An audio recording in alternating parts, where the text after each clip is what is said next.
Arthur Morgan and Charles Smith, a study of quiet loyalty, moral resistance, and true friendship. At the heart of RDR2 lies the story of collapse, the collapse of a gang, the decay of a leader, the late awakening of a man's consciousness. But within that collapse, a few things remain unshaken. One of them is Arthur Morgan's consciousness. The other is presence of Charles Smith. Arthur's journey is often read as an individual redemption arc. Yet his transformation does not happen in isolation. It is not a sudden, self-contained enlightenment. There is someone beside him, someone who creates space for that change, who calls him toward what is right without judgment. That person is Charles. Charles Smith is not merely a side character. He is Arthur's moral balance, and perhaps the most internally stable person in the entire story.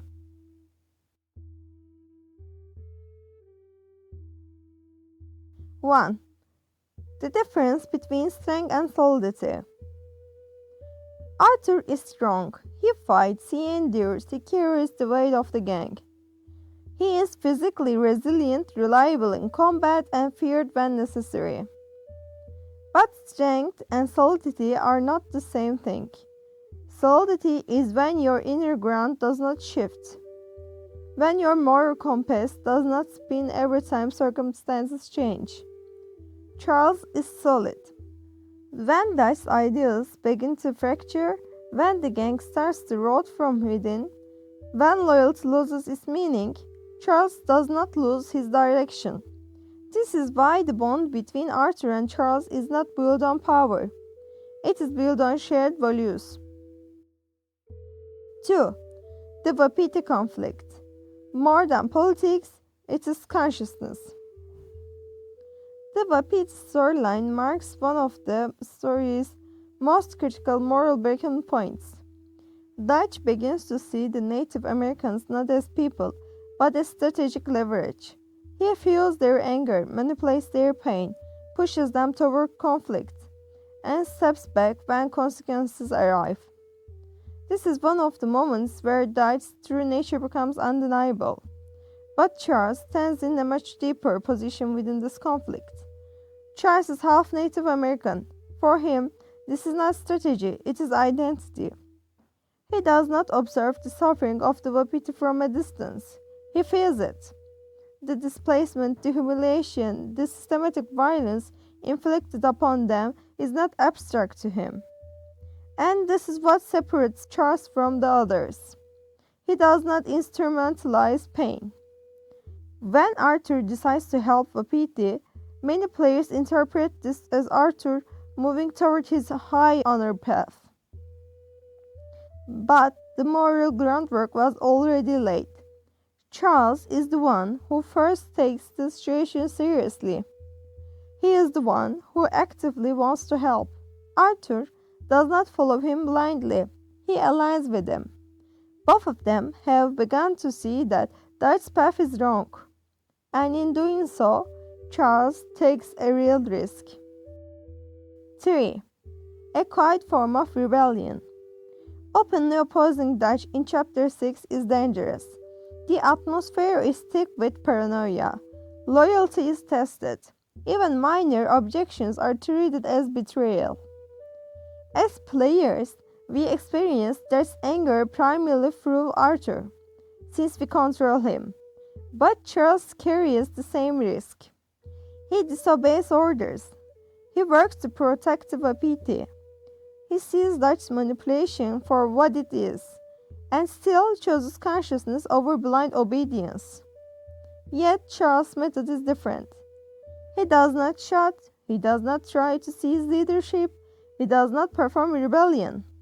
He simply does what is right, and does not advertise it. This is a rare kind of virtue in modern storytelling, quiet moral resistance. Charles does not seek heroism, he practices integrity, and that integrity makes him central to Arthur's transformation.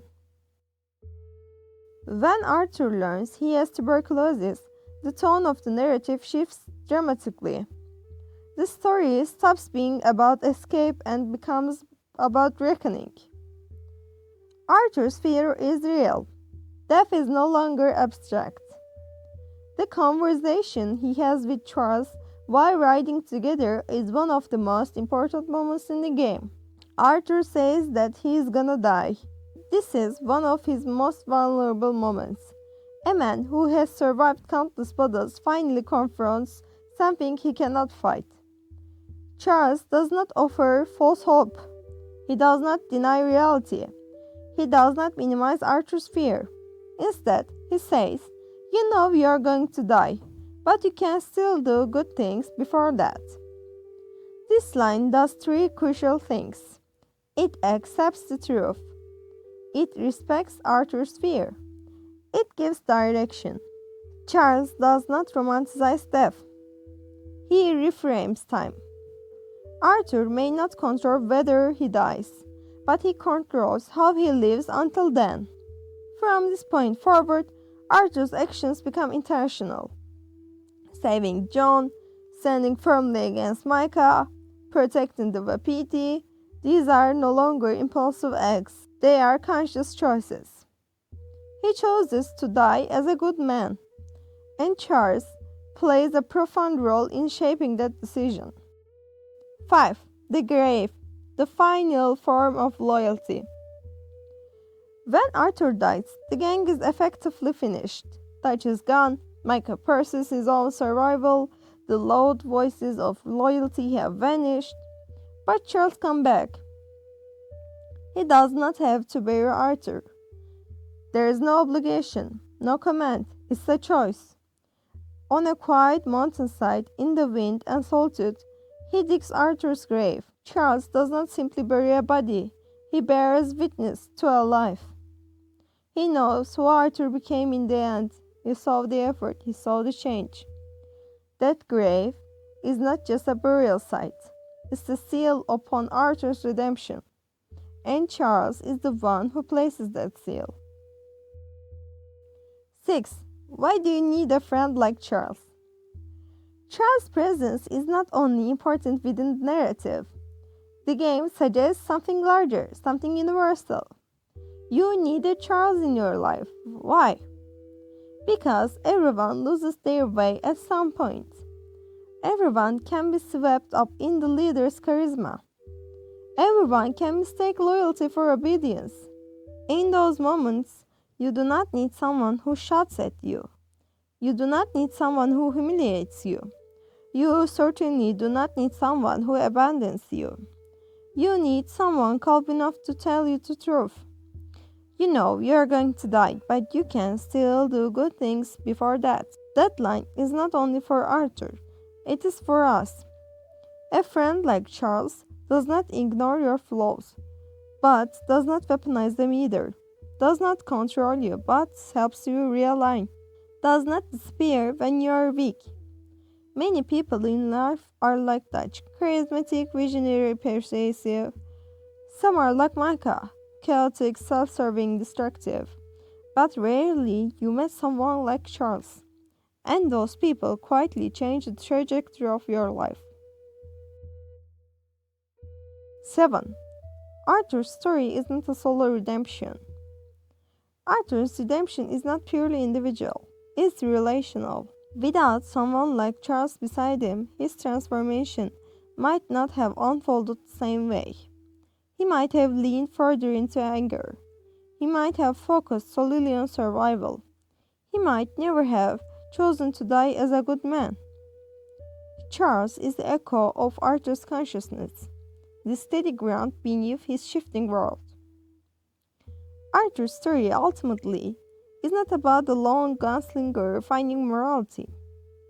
It's about two men walking the same moral path, one changing, the other steady, one seeking redemption, the other embedding integrity.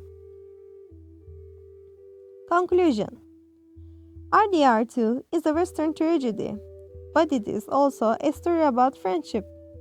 Arthur Morgan is powerful, Charles Smith is grounded, Arthur chooses to become a better man before he dies. Charles ensures that choice is remembered. Some friendships do not survive life, but some endure beyond it. Arthur's grave is not lonely because the man who buried him was the man who walked beside him. And perhaps the simplest, deepest message the story leaves us with is this: you may never be a hero, but you can be someone's Charles. Or if you are fortunate enough, you have one.